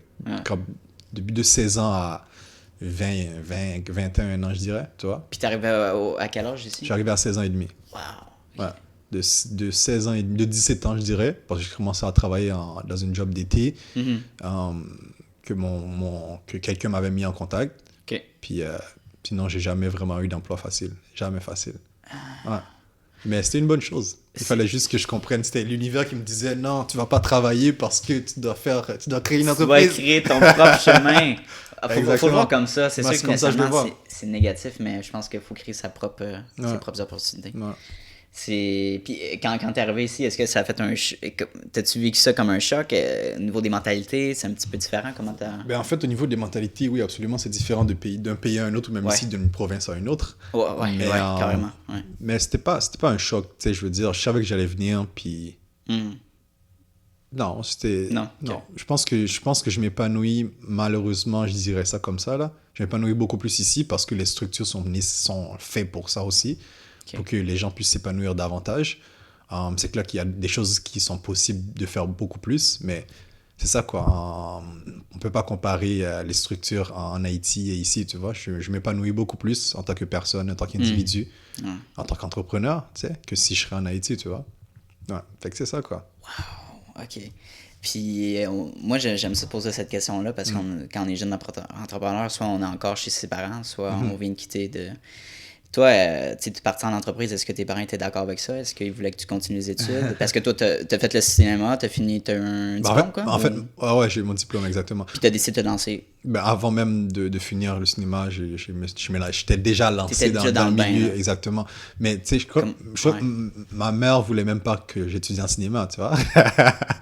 Déjà ça, elle voulait même pas que j'étudie en cinéma, tu vois. Mais par la suite, non, elle voulait pas vraiment, tu sais. Puis je crois que c'est avec le temps qu'elle voit que ce que je fais porte fruit. C'est quand je recevais les chèques à la maison, puis qu'elle les ouvrait, puis elle voyait genre les 3 000, les 20 000, mon fils, les 30 000. Ouais. Tu sais, même là aussi, il y avait toujours des doutes parce que j'étais toujours dans le sous-sol, tu vois. Workaholic. Exactement. Mais c'est ça, quoi. Je crois que quand j'ai quitté l'appartement de chez ma mère, du moins, puis je pense que c'est là aussi qu'elle a vu que je pouvais payer mon appartement, je pouvais payer toutes mes affaires, puis j'avais pas besoin d'elle. Puis là, elle était comme, OK, peut-être que... Puis je travaillais pas autre part que dans mon entreprise, tu vois. Fait que là, elle a compris que ça fonctionnait, quoi, tu vois. Wow. Ouais. Puis ton père, c'est-tu la même chose? Ou... mon père, lui, il vit en Haïti, puis j'ai pas grandi avec lui du tout. Fait que, mais c'est une autre histoire. Il n'y a pas de souci, je comprends ça. Donc là, on est d'accord. 1 heure quand même? C'est pas de problème. Un peu moins d'1 heure. Puis, OK, wow. Puis, est-ce que tes amis, j'imagine, quand tu as grandi ici, puis tes amis que tu as fait, dans le fond, est-ce qu'ils étaient un peu là, est-ce qu'ils partageaient le même mindset? Est-ce qu'il y avait des projets comme toi? Est-ce qu'ils voulaient t'aider? Écoute, j'aurais adoré qu'ils aient le même mindset que moi, sinon je pense que j'aurais été plus loin, tu vois. Ouais. Mais ce qui est extrêmement important, c'est que si tu es entouré de personnes qui ne croient pas en toi, il faut que tu changes d'entourage. OK. Ces gens-là, il faut que tu les laisses derrière toi. Genre, il faut que tu passes à autre chose, tu vois. Puis j'étais entouré par du monde qui riait beaucoup et tout ça. C'était bien le fun, mais quand je voulais parler de sujets sérieux, un sujet très sérieux, ça pouvait pas se faire, tu vois. Fait que c'était pas très facile, tu sais, comme... Mais, fait que, moi, puis j'ai très peu d'amis, puis c'est quand même une bonne chose, tu sais. Je suis quelqu'un qui joue en groupe, là. J'aime ça être en groupe, j'aime ça être entouré de personnes tu sais, avec qui vibe et tout ça, avoir un bon vibe et tout ça, mais j'ai très peu d'amis. Genre comme, j'ai quelques amis qui sont toujours là depuis le début, mais sinon, même là, on se voit pas souvent, tu vois. On s'appelle une fois de temps en temps, ça suffit, tu vois, mais je suis entouré, je connais beaucoup de personnes, j'ai beaucoup de connaissances, j'ai beaucoup de relations d'affaires où on peut se parler de tout et de rien, ce qui est bien, parce que c'est important ça, dans le milieu des affaires, de pouvoir avoir du monde avec qui parler, mais des amis, j'en ai pas beaucoup. J'ai ma famille. ça exactement. inclut ça. Tu vois, mais quand je te parle d'amis autres que la famille, j'en ai très peu. J'en ai deux ou trois que je peux compter sur les doigts. Que tu suis depuis longtemps, puis tu peux compter sur exactement. J'en ai 2 qui sont là depuis longtemps, puis il y en a peut-être 2 autres qui sont nouveaux, quoi, tu vois. Mais sinon, c'est ça, quoi. C'est fou, moi, c'est parce qu'on vit tout ça quand on est entrepreneur, on a beaucoup d'amis qui veulent, je sais pas moi, passer du bon temps, faire des parties, puis tout ça, mais dès que tu partages tes projets, puis que tu... Moi, ce qui me passionne, c'est pas faire le party, c'est de créer des projets conjoints avec mes amis. Mais pour moi, c'est l'un des meilleurs parties, en fait. C'est mon party, genre, je veux t'aider, je veux t'amener les ressources. Je veux grandir avec toi, développer avec toi. Parce que j'ai passé par là, puis quand tu demandes une entreprise, t'as plein de trucs que tu penses pas, puis que si je peux t'aider là-dedans, moi j'adorais ça. Mais bon, la réalité, c'est que c'est pas tout le monde qui veut ça. C'est pas tout le monde qui veut se passer en entreprise. Exactement, parce que tu vois, je vois des personnes que ça fait longtemps qu'ils sont amis, puis qui créent des choses ensemble. Je suis comme, damn, je suis jaloux de ces gars-là, tu vois. Je suis jaloux de ces gars, je sais pas comment ils font, mais moi, j'aurais adoré pouvoir créer. Parce que le truc là-dedans, c'est que je crois que il y a différentes personnes qui crient, mais il y en a qui sont pas très sérieux, tu vois. OK. Genre, comme dans le temps, j'avais des amis qui voulaient créer de la musique, qui rappaient et tout ça. C'était vraiment bien ce qu'ils faisaient, mais ils avaient pas de structure, puis ils étaient pas très sérieux, tu vois. Ouais.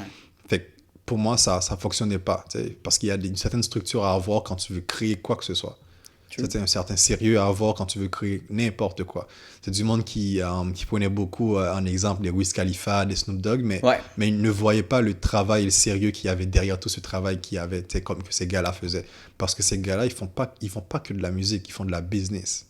C'est ça. Genre, quand ils s'assoient sur une table, ils travaillent for real. Ce qu'il y a devant l'écran, il faut faire attention à ce qu'on voit à la télé. Ben oui, c'est un front, c'est quand même un personnage aussi. Ben oui, c'est ça, parce qu'il faut travailler ce personnage. Puis ces gens-là travaillent beaucoup. C'est pas pour rien qu'ils sont toujours là puis qu'ils se font de l'argent. C'est qu'ils ont compris le game, que c'est un travail. No matter what ce que tu fais, si tu travailles pas, si tu planifies pas, tu vas pas réussir. C'est pour ça qu'il y a beaucoup d'artistes qui réussissent puis après, tu n'entends plus parler ou du moins après, ils font faillite. C'est comme... Ils ont un succès rapide, mais après... Ouais, ou du moins, ils font faillite. Tu te demandes comment ils font faillite parce qu'ils n'ont pas géré leur business, tu vois. C'est comme 50 Cent au départ. Il a fait de faillite. Mais là, il s'est repris, puis là, maintenant, il produit des films, des séries de malades, tu vois. Maintenant, il a compris le game, il a su s'entourer de bonnes personnes qui sont capables de l'aider. Puis, raison pour laquelle que les gens avec qui sont nos amis, si tu vois qu'ils ne croient pas à tes projets, il n'a pas le skills ou qu'il ne veut même pas t'aider, genre, il ne te donne même pas de like sur Facebook, il faut faire attention à ce genre de personnes, tu vois. Ah ouais? Okay. Ouais, tu sais, si tu as des amis qui créent des projets et tout ça... Qui t'encouragent pas d'une certaine façon. Tu crées des projets, ils créent des projets, tu likes tout le temps leurs projets, mais eux autres, ils likent jamais tes projets. Ah, right, ok, je comprends. Il faut faire attention à ça, bro. C'est qu'ils croient pas en toi. Oh, ça fait mal, ça. C'est qu'ils croient pas en toi. C'est pas qu'ils te voient pas sur Facebook, c'est qu'ils croient pas en toi. Un like, ça demande pas grand-chose, mais si la personne ne le fait pas, c'est parce que si la personne ne le fait pas, c'est il y a quelque chose qui cloche. Il faut que tu saches c'est quoi, tu vois. Moi, j'en ai très peu. J'en ai juste les gens qui sont nécessaires dans ma vie. Puis ces personnes-là sont très peu dans ma vie, puis quand ils me disent Calando, je fais attention à ce qu'ils disent parce que je leur ai donné ce pouvoir-là, tu vois. Parce que ces gens-là, je crois ils méritent ce pouvoir-là. Tu sais, tu peux pas être juste... Tu donnes ton attention à ces gens-là. Exactement. Moi, je suis extrêmement têtu. OK. Mais certaines personnes dans ma vie, quand ils me disent Calando, telle et telle chose, peut-être, je les écoute. Mais c'est pas tout le monde que j'écoute, là. Tu sais, je peux faire tout ce que je fais. Si quelqu'un de l'extérieur vient pour me dire je suis comme, qu'est-ce que tu me racontes? Tu sais même pas ce que je fais, tu me dis ça, tu vois? Tu me juges. Non, c'est pas que tu me juges, c'est que tu me dis que je devrais le faire comme ça, ce serait mieux. Ah, il donne des conseils. Ouais, il me donne tu sais, il faut faire attention à tous les conseils, tu sais, j'en prends très peu de tous les conseils qu'on me donne, parce que je me fais déjà une idée, mais même les gens qui critiquent aussi, tu vois, les critiques que je prends, c'est seulement à certaines personnes. Je pense qu'ils sont 4 personnes que je peux prendre leur critique réellement. Puis c'est parce qu'ils ne critiquent pas souvent. C'est constructif. Exactement. Puis même quand ils critiquent, c'est en fait quand il dit quelque chose, il ne le dit pas juste pour le dire. Mm-hmm. Il voit ce que tu fais, il le dit, puis il te propose des solutions. Wow. Exactement. Parce que quand tu critiques puis tu proposes rien de plus que critiquer, ben pour moi, t'es en train de dire n'importe quoi. En fait, ben non, c'est ça. Fait qu'il y a juste certaines personnes dans ma vie que quand ils critiquent, ben ils me ramènent toujours des solutions puis ça m'aide aussi à avancer. Tu sais, je peux leur dire ben non, t'as rien compris. Mais je vais rentrer chez nous, je vais aller dormir, puis demain je vais dire c'est vrai, ils ont raison, tu vois. Ça fait chaud au début, mais après tu vas oui, exactement, parce que je leur ai permis d'avoir cette ascendance sur moi, puis c'est important d'avoir quelques personnes qui sont capables de te donner la bonne fessée des fois, tu vois. Oui, puis tu sais, je veux dire, on l'a vécu, moi j'ai pour l'entreprise, il y a toujours du monde qui vont prendre le temps pour te conseiller sur ta tarification, par exemple. Mm-hmm. Mais je veux dire, 1, t'as jamais acheté, t'as jamais investi en entreprise. 2, mm-hmm. tu connais pas mon domaine. Mm-hmm.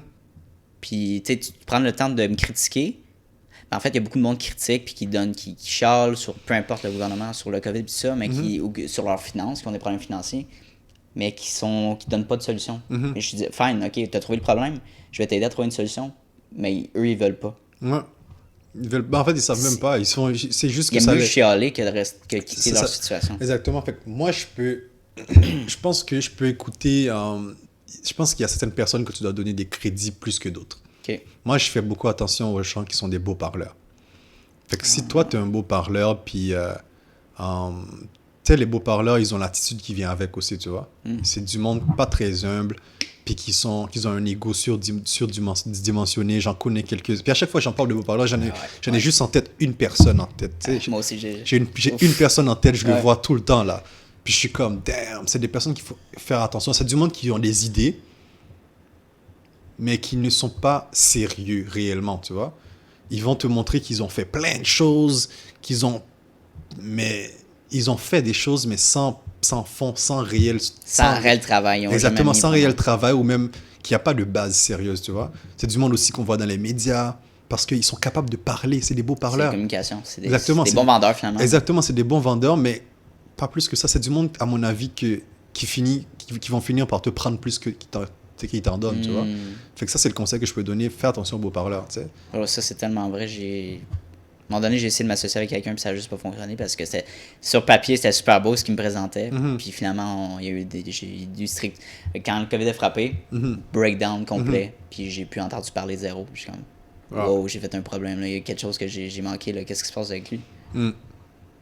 Puis d'autres personnes que j'ai rencontrées aussi au cégep, c'est des opportunistes que j'appelle. Il n'y a rien de mal d'être opportuniste puis chercher des opportunités. Mais en fait, c'est la manière que c'est fait qui est dégueulasse, tu vois. J'aime pas la façon qu'il se présente. Tu le vois, non, je l'aime pas. Exactement. En fait, il faut faire attention à ce que tu ressens, ce que tu feels. Si tu rencontres quelqu'un, puis tu feels pas cette personne, fais confiance à ce que tu sens. Genre, comme pas parce qu'il te présente qu'il a une Mercedes ou je m'en fous de ta voiture. Je m'en fous de ton chien. Moi, je conduis une Honda Accord 2004. Point A, point B. Exactement. Moi, je conduis une Honda Accord 2004. La plupart du temps, il est dans les stationnements des métros, puis je prends le métro. Tu vois? Mais c'est ça. That's it. Mais sinon, moi, je m'en fous des voitures. Parce qu'il y a beaucoup de personnes qui pensent que... Du moins, une personne que j'avais rencontrée à Laval, lui, il mettait beaucoup de l'avant. En fait, je pense qu'il a hypothéqué sa maison pour s'acheter une Mercedes. No way. Pour pouvoir montrer aux gens qu'il avait quelque chose. Ça n'a pas de bon sens. Comme qu'il avait de l'argent, puis il pensait que c'est en montrant qu'il avait de l'argent qu'il allait avoir de l'argent. Mais je pense que ça a mal fini pour lui, tu vois. Puis lui, c'est un beau parleur, le gars parlait tellement bien. Il parlait de la relation qu'il avait avec sa femme, comment il agissait avec sa femme et tout ça. Puis donc, il avait une belle relation avec sa femme, qu'il offrait des fleurs chaque jour à sa femme. Je suis comme, oh. Ok, mais tant mieux pour toi. Mais à un moment donné, c'est juste trop. Tu sais très bien que c'est de la merde, tu vois. Tu sais très bien que c'est de la merde que la personne raconte, là, mais c'est ça, quoi. Tu peux voir à travers leur jeu. C'est fou. En tout cas, moi, j'ai toujours fait attention à ces personnes-là, puis si tu parles de cette manière-là, ça m'intéresse pas, tu vois. Moi, ce que je trouve très difficile, là, c'est de couper certains amis que ça fait longtemps qu'on connaît, puis que nos chemins divergent tellement à un moment donné qu'on est rendu, c'est inévitable, il faut que quelqu'un prenne une décision parce que ça ne fonctionne plus. Tu as sûrement vécu ça, des amis d'enfance, puis que tu as dû couper après le travail de temps. Comment tu as vécu ça? La plupart du temps, ça a été plus une libération pour moi. Ah oui, chose, ok.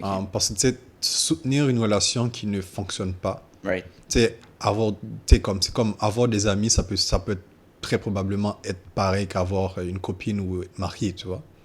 Okay. Ça y ressemble, c'est une relation comme une autre, tu vois. Puis mettre fin à cette relation, ça peut être tough, mais pour moi, ça a été très libérateur, tu vois. Genre comme quand mes amis qui faisaient de la musique, puis tout ça, puis moi, j'étais comme, les gars, je vais être votre manager. J'étais pas très souvent là, mais parce que je devais pas tout le temps être là au studio, là, c'était pas ça mon travail, tu sais. True. Mais je voulais vraiment les aider.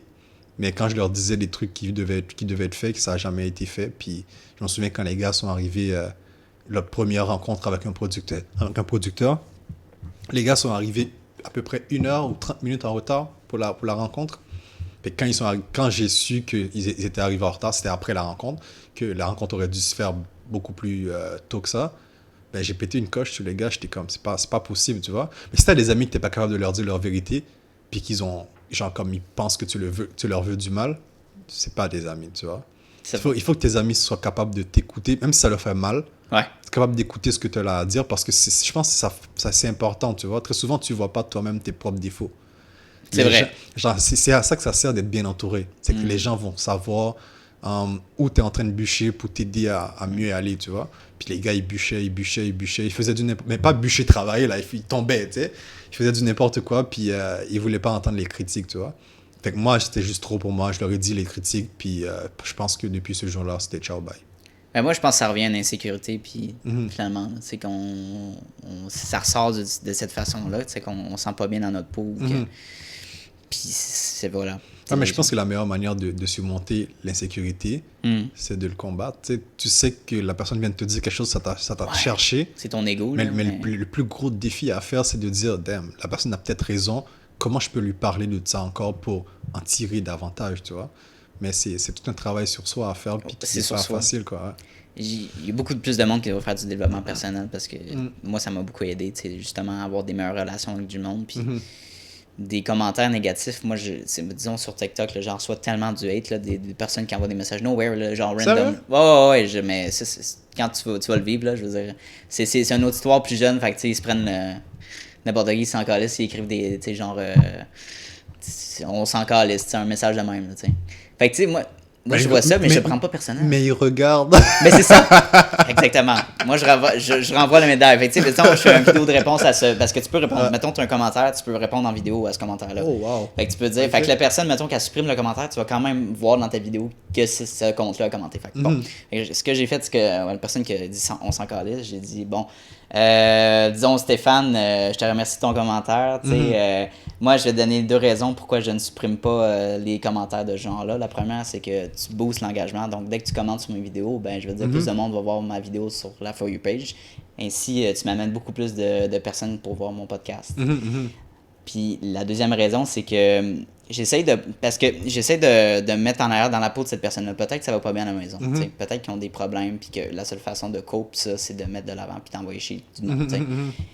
Puis, je le prends pas personnel parce que c'est pas une personne que je connais, c'est pas quelqu'un que je respecte d'une certaine façon. Puis, fait que prendre ce commentaire-là, il n'y a rien de constructif. Absolument. Fait que je réutilise, puis je fais du contenu avec son commentaire, puis je remonte la visibilité. Fait que je pense que c'est la meilleure approche que tu peux faire. C'est clair, c'est de ne pas prendre les choses personnelles. Puis, écoute, quand j'entends des trucs comme ça par rapport aux réseaux sociaux, moi, je me dis, damn, comment moi je verrais. Parce que moi, je suis présent, mais je suis pas très présent, tu vois. Genre, mes réseaux sociaux sont plus, admettons, LinkedIn, qui est pas personnel, c'est plus, business, puis je publie beaucoup plus là-dessus. Mais je les utilise de manière je suis pas très présent comme tel sur les réseaux sociaux. Quand ça me tente, exactement. Quand je fais le feel, parce que je sais que c'est addictif. Mon Facebook, là, j'avais supprimé pendant des mois. Je l'ai à peine remis parce que je voulais faire quelque chose dessus, mais je vais le resupprimer encore. Mais TikTok, je l'ai téléchargé aujourd'hui. Je vais probablement le supprimer après, tu sais. Mais on va voir. Mais comme je t'ai dit, il faut juste que tu aies la mentalité. Puis j'ai pas peur pour toi. Là, tu vas juste bien l'utiliser. Puis c'est ça, puis moi non plus, j'étais pas plus ou moins sérieux avec mon entreprise, puis avec le podcast, je suis beaucoup plus sérieux, j'écris un plan, tu sais, à chaque jour, je mets au moins une publication sur Facebook, Instagram, LinkedIn, puis TikTok. TikTok, je fais genre 5 vidéos par jour, mais ça, je fais juste me filmer devant moi, là, c'est pas... Puis des fois, je prends des extraits que je mets dans... Ouais, je vois. Puis je pense que c'est nécessaire, comme à chaque jour, il faut que tu mettes du stock, là, si tu veux te faire connaître, tu te builds une communauté, là. Ouais, j'imagine bien, parce que tu sais, admettons, l'une des... en tout cas, pour nous, ce qu'on va faire, c'est chacune de nos épisodes vont être sous-titrés en anglais. Parce que tout le podcast est fait en français. Ouais. Puis le milieu anglophone est très, très, très pertinent, tu vois. Puis c'est ça, quoi. Tu te limites au français, sinon au francophone. Exactement. Fait que c'est ça. Fait que dans le fond, ton podcast, tu parles business. Yep. Tu peux mettre des sous-titres en anglais, tu vois. Ça, c'est une bonne idée. Puis il y a des trucs qui génèrent automatiquement les sous-titres, puis tu peux l'extraire de là pour aller le remettre sur TikTok par la suite. Mais au moins, essaye pour voir ce que ça peut donner, tu vois. Parce que les anglophones vont pouvoir l'écouter, le regarder aussi. Puis là, au moins, tu vas chercher encore plus de monde sans faire grand-chose, tu vois. Ce que j'ai fait pour le podcast, c'est que je vais amener une approche bilingue. Fait que la semaine dernière, j'ai interviewé une fille qui est un influenceur TikTok de fitness, puis elle est québécoise, mais elle parle en anglais pour son contenu. J'ai invité, on a fait une discussion, c'est 1h30, 2 heures on a parlé en anglais. Fait que je vais créer du contenu français, du contenu anglophone, mais les sous-titres, je sais pas comment l'approcher parce que je sais qu'il y a des sites qui le font automatiquement, mais si disons qu'on parle en français, ils pourront pas traduire en anglais. Je sais pas, peut-être que ça existe. Ouais, je crois que ça existe, mais mettons YouTube, ils ont leur plateforme le fait aussi, mais je sais pas à quel point. Mais nous, on va engager des professionnels pour le faire. Qui vont le faire, c'est peut-être mieux. Parce que pour nous, il y a beaucoup de franglais. Ben c'est ça, il y a des mots qui marchent pas. Il y a des termes en anglais, il y a des termes en créole même qui sont dits dans le podcast. Fait que c'est vraiment de prendre des petits trucs. Exact. Et traduire, c'est pour ça qu'on ne peut pas vraiment l'intégrer dans un système puis qu'il va tout faire ça de A à Z. Fait que tu vas engager quelqu'un ou c'est comme tu vas faire une entreprise extérieure qui va traduire le tout puis qui vont l'intégrer dans nos vidéos, quoi. Ouais. J'ai entendu parler d'une entreprise québécoise qui fait ça. Je pense que c'est sous-titreur.com. Ouais. Puis je pense que c'est eux qui font ça. Puis je sais pas c'est quoi leur tarif. Ouais, c'est pas à peu près $2 seconde, je crois. $2 minute, je crois. $2 minute? Ouais. Ah, c'est pas cher. Wow! $2 minute, puis... yeah. Okay, mais c'est quand même... c'est pas cher, mais c'est quand même... pour commencer un podcast, si t'as pas de commanditaire, c'est quand même quelque chose. Yeah. Ouais. Yeah. Il faut que je check ça. Ça va finir par faire beaucoup parce que les podcasts, ils ont pas de saison, il y a que des épisodes. Fait que dans le fond, les gens peuvent faire 30 épisodes, puis il y a toujours pas une saison de passé, tu vois. Des discussions, 1h30, le temps, là, ça se rajoute, hein. Ça se rajoute, exactement. Faut que je check ça parce que soit que je fais ça ou que, mettons, je fais juste des petits extraits, fait que tu sais. Je sais pas moi, une vingtaine d'extraits d'une minute ou une dizaine d'extraits d'une minute, puis là, je les envoie pour les sous-titres. Ouais, exactement.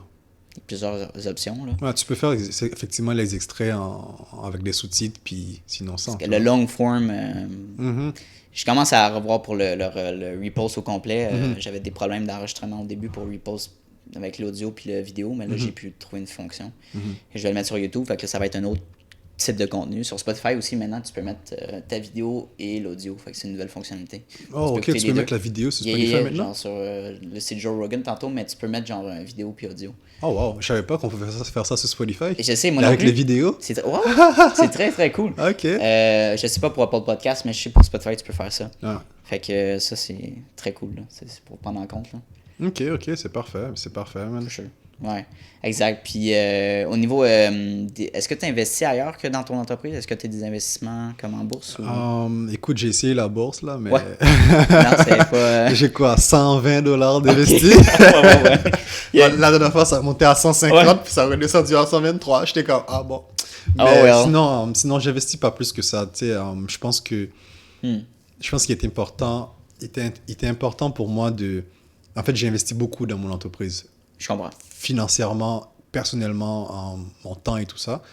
Puis l'idéal maintenant, c'est de faire d'autres projets qui ont rapport avec l'entreprise aussi, comme Black Ink, qui va devenir autre chose que... Il risque très bientôt de devenir une autre entreprise, tu vois, ou une entreprise à économie sociale.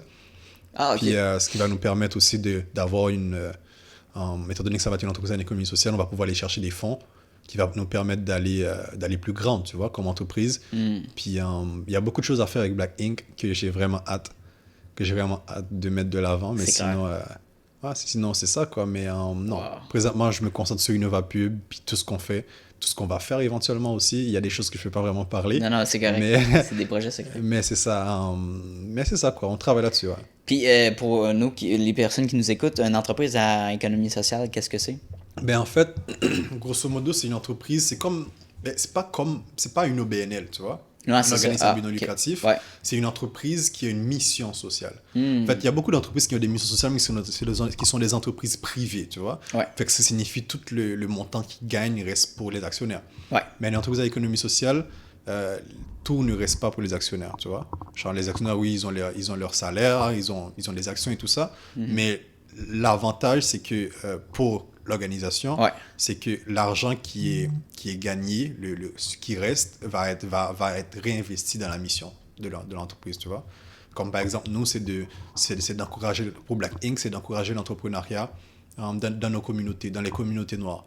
Fait que dans le fond, l'argent qu'on aura gagné va être réinvesti dans notre mission sociale qui va nous permettre de faire encore plus, du moins de donner des bourses, peut-être, tu vois, des bourses par rapport à l'entrepreneuriat, et ainsi de suite. Fait il y a pas mal de choses qu'on peut faire de cette manière-là, mais c'est vraiment une idée sociale. Fait que tu peux faire de l'argent. Exactement, tu peux faire de l'argent, mais tout en ayant une mission sociale, un peu comme Desjardins.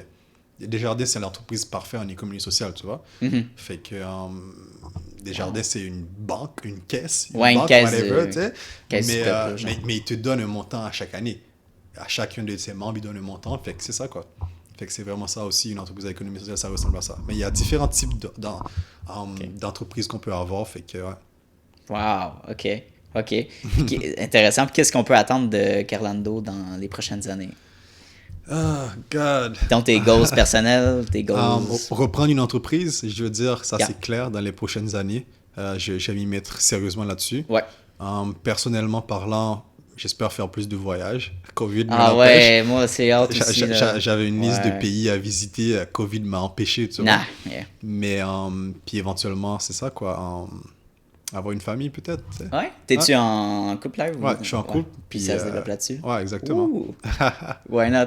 Ouais, pourquoi pas? Exactement. C'est cool. Ouais. Puis, c'est super. Écoute, je pense qu'on a parlé de plusieurs sujets. J'ai juste une dernière question pour toi. Est-ce que tu as des conseils à donner pour quelqu'un qui voudrait se partir en entrepreneuriat, qui aimerait débarrer son entreprise? Je dirais d'écrire entrepreneuriat aide sur Google, déjà pour commencer. OK. Puis, puis de faire attention à ce que les gens qui ne sont pas en entreprise vont te dire. Tu sais, comme ils vont te dire c'est difficile, des trucs comme ça. En fait, absolument tout est difficile. Tu sais, fait que si tu as déjà fini tes études, tu es capable de le faire. Tu sais, je veux dire, si tu es aux études, tu travailles. Parce que moi, je trouve que il y a beaucoup de liens à faire entre l'entrepreneuriat et les différentes choses qu'on fait à l'école. L'école secondaire, primaire, secondaire, cégep, université. Parce qu'on a chacun... Des fois, à un moment donné, on avait des projets qu'on devait faire. Puis ces projets-là, pour moi, c'est ça, c'est de l'entrepreneuriat également. C'est que tu entreprends quelque chose, tu le fais du début à la fin. Puis même si c'est pas bon, mais tu l'as tout de même fait. Tu as appris. Puis c'est ça l'entrepreneuriat. C'est que tu commences quelque chose, tu le finis ou tu le finis pas. C'est que tu as entrepris quelque chose. Puis c'est ça le plus important, c'est d'entreprendre quelque chose, puis d'aller de l'avant. Puis pour ceux qui ils se disent je sais pas quoi faire aujourd'hui, du moins quel métier qu'on va faire, quel métier que la personne souhaite faire. Mais je dirais c'est juste se lancer là. Si tu te lances pas, tu sauras jamais. Fais tout et n'importe quoi. Tu as du monde qui travaille dans différentes... Ça n'a pas besoin de t'intéresser pour que tu puisses le faire. Si c'est en le faisant aussi que tu vas savoir réellement si ça t'intéresse ou pas. C'est pas en disant ok, le métier de comment je dirais ça, électricien m'intéresse pas. Mais est-ce que tu as déjà...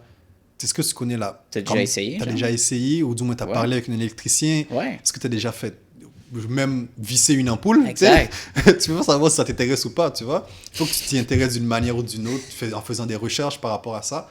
Puis il y en a beaucoup de personnes que ça les intéresse tout bonnement comme ça, tu vois. Ils savent même pas pourquoi, c'est ça qu'ils veulent faire, c'est ça qu'ils font. Tant mieux pour eux. Mais si tu sais pas encore ce que tu veux faire, moi je te conseille de faire des choses, n'importe quoi. Fais toutes sortes de choses. Mais no matter what, ce que c'est, mais bouge-toi.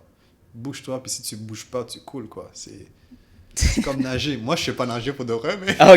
mais je prends beaucoup ça comme exemple. Mais si tu bouges pas, tu vas couler, quoi. Ouais.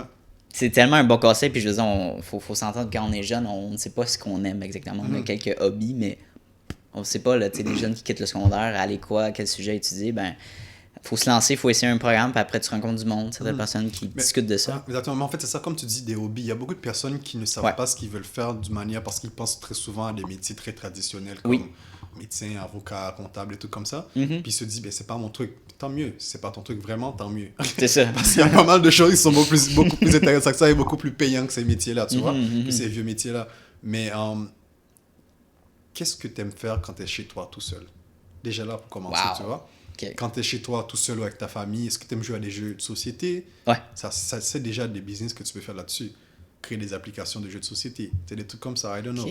Mais c'est vraiment de savoir qu'est-ce que tu fais quand tu es seul, déjà, pour commencer. Tu joues à des jeux vidéo, peut-être que tu vas pouvoir créer des jeux vidéo. Tu vas prendre des cours par rapport à ça. Puis à un moment donné, tu crées une entreprise par rapport à ça éventuellement, tu vois. Mais c'est vraiment les petites choses qu'on fait. C'est pour ça qu'il ne faut pas trop souvent écouter les gens qui nous disent les jeux vidéo, qu'est-ce qu'il y a à faire là-dedans? C'est un métier hyper payant. Tout à fait. Tu peux faire pas mal de choses, c'est un métier hyper payant, puis toutes sortes de choses. Tu aimes cuisiner, puis tu peux devenir cuisinier, là. C'est vraiment ça. Les jeux vidéo, tu peux te donner un créateur de jeux vidéo, tu peux être testeur, tu peux faire du contenu, tu peux faire une chaîne Twitch, là, par exemple. Exactement. Faire du contenu c'est clair. Tu joues, puis les gens te regardent des jeux. Genre, les gens te qu'est-ce que tu veux jouer, plus, puis ils te payent pour te regarder. Exact. T'envoies des dons, même des fois, c'est genre... Je suis comme, moi, j'aimerais bien ça être un joueur de vidéo, tu vois. Ça pogne, le YouTuber aussi, là, c'est comme le rêve des adolescents d'être YouTuber, là. C'est sûr que... Non, mais c'est une bonne... Puis Google, c'est gratuit. Ben oui, tous ces trucs-là sont gratuits. Google, YouTube, il y a pas mal de choses. Tu vas apprendre à coder. T'aimes beaucoup les applications sociales, Instagram, TikTok. T'es capable d'en créer un aussi. Tu peux le faire par toi-même. Mais il suffit juste que tu fasses les choses step by step. T'apprends à coder déjà pour commencer. Ou tu fais autre chose, tu vois. Mais tout est possible. Tout est possible si on le veut. Si on le veut, puis il suffit juste des fois de Lui sortir de sa zone de confort. Ouais, ça, c'est le truc. Sortir de sa zone de confort. C'est tellement là. difficile et chiant, mais... Ouais. Mais quand tu le fais...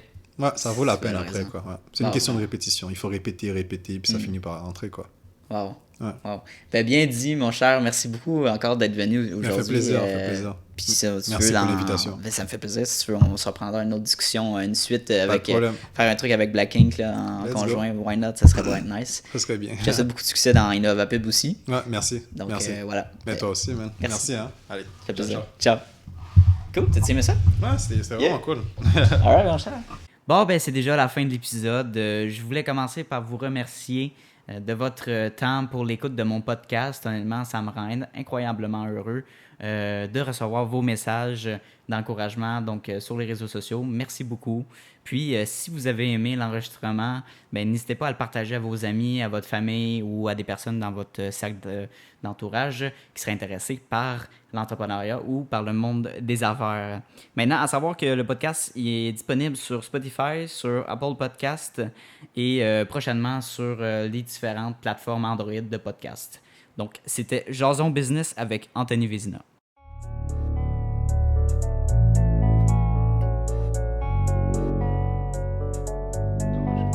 You don't always get to choose in this life, win and lose in this life, but I'ma prove in this life we can move.